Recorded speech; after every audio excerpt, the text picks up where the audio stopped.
Hello guys. So ang ating sasakyan na bus ngayon ay Pintados. So titingnan natin kung ilang oras ang ating paglakbay back to Manila.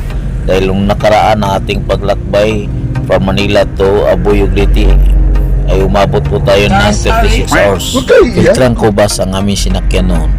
Biruin mo, umalis kami noon from Manila Huwebes na gabi 8:30 at nakarating kami sa Liti.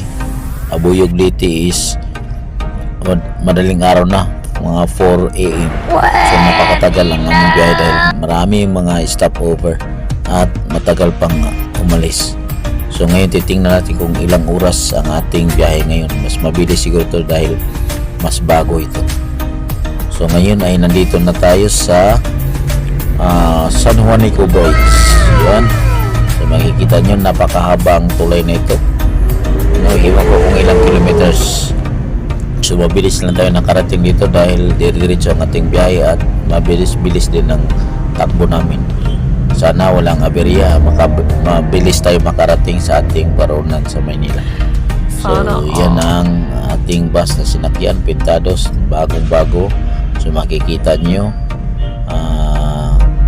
titingnan natin kung ilang oras. Yan ang kanyang franchise.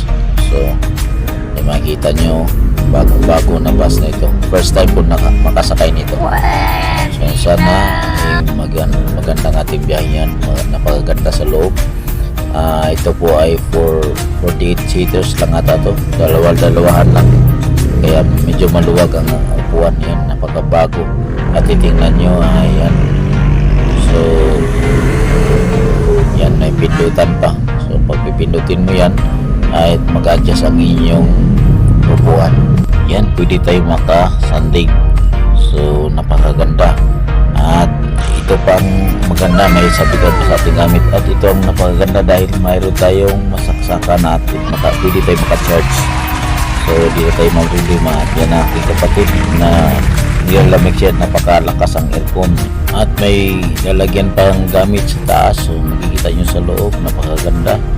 Yan. At ang ating mga gamit pwede natin isabit yan at hindi tayo problema dahil mayroon tayong masaksakan ng charger kung tayo malubat, no? So yun, makikita nyo, bagong-bago. Okay, so ngayon ay nandito na tayo sa Alin. So mabilis tayo nakarating dito at tayo sasampa na sa barko. Sasakay na tayo. Yan, maraming mga sasakyan. Yun ang bus ating sinakyan. So ngayon dadaan tayo dito sa gilid, kasama ko ang aking kapatid at kami aakyat na doon sa taas. Ayan, maraming mga sasakyan nakalagay dito. So yun, kami aakyat na dito sa hagdanan. So yan ang tanawin dito sa Alin. At nag-antay lang tayo na matapos yung pagkarga at tayo makaalis na. So yun, goodbye Samar Liti. Sana all. Tayo pabalik na doon sa Maynila. Yun ang port dito sa Alin. At kami tatawid papuntang Matnog. Ngayon maghahanap kami naming maupuan at maraming bakante. So yung may nakita na kaming upuan at kami ay upo na habang kami nagantay. So ngayon ay nandito na tayo sa Sariaya Province. So time check is 6 AM na po. So malapit-lapit na po kami sa Turbina. So yan ay bibili muna kami ng makakain dahil medyo gutom na. So yan ang aming bus na sinakyan, tine-check nila. At yan ang aming mga katabi. So makikita ninyo ang aming mga katabi dito sa nag-stop over kami. So tayo bibili ng makakain muna dito, pasalubong. So yung tine-check niyang mga driver ang ating sasakyan. Yan ang aking kapatid. So bibili tayo ng pasalubong. Sana all. Pintados bus. So makikita nyo ay bagong-bago itong bus na ito. Yan. At dito sa driver side. So yan, bagong-bago pa. Gusto nyong sumakay na iwas aberya ay ito ang sakyan nyo, Pintados.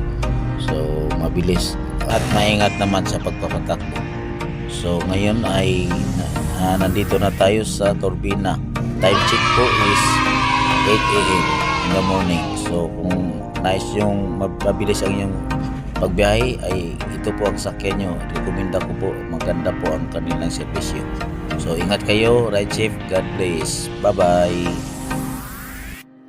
Maraming salamat sa inyong panonood sa aking mga video.